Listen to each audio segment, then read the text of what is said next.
Okay, so gonna do a little video on basically Paksao and Tanda.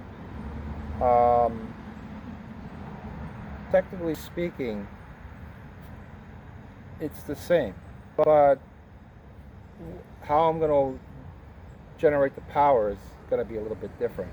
So if you take like say a cross arm type of thing, let's say somebody does Paksao. Usually, even if it's a drill format, or even if you're doing it in a Chisao format, basically the idea is to remove the obstruction from the arm with your technique, which is the slapping hand. All right, maybe you step in, maybe you don't, but that's basically how most people would apply it or look at it. Here's the obstruction. Maybe he's using strength, so I slap the hand away and I punch and I go in. So the way I do it is a little bit different. So I don't think about moving the obstruction, which is his bridge or his arm, and I don't accelerate my hand. I try to go fast. I do move my arm, of course, but what I do is I accelerate my mass into the obstruction. So if I were to do Pakda, it would be like that. So what I'm doing is I'm not moving my hand, just moving my hand. Or if I move my hand and I step forward, it's basically two different things. He's not going to feel the weight of my attack. What about block? Yeah, you can block it, but okay. I'm really trying to hit you. But he's not going to feel the weight or the pressure from my mass, because I'm accelerating it from my arm or from my shoulder or from my back with the punch or whatever it is, the palm or whatever.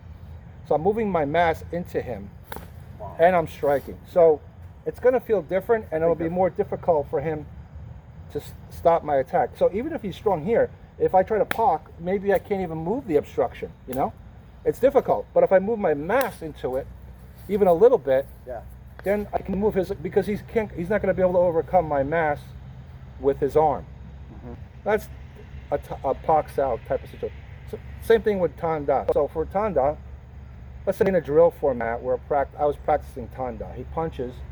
So a lot of people would angle off or use your Yuma, take a different line, turn, his obstruction's here, use the Tan, slightly move it out of the way, creates a line to strike, let's say to the head or to the body. All right. Again, it's pretty much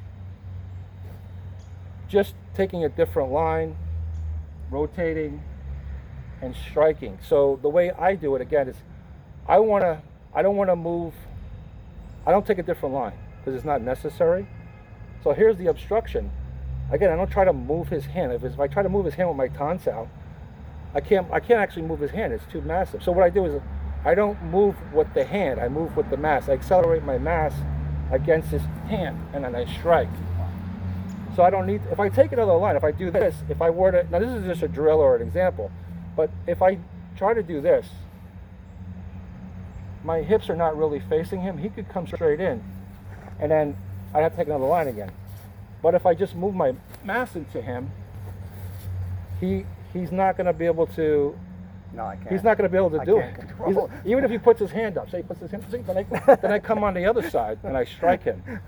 So I'm not even stepping forward because I don't want to go out of the picture. But I would come right in and strike right away. So I feel all your mass coming out. Yeah. So the idea is for him to feel my mass, not just a hand. If I just did this and I went, he's just feeling my hand, right? And it's like overly technical because I'm creating another line or whatever. So we're just sort of like playing. I call this sophisticated patty cakes, just patty cake, sort of like two girls on a playground. But if you use your mass, you go right into him, then it's gonna be over pretty quick. So that's the difference. Even though it's Tanda, Pakda, Lapda, same thing.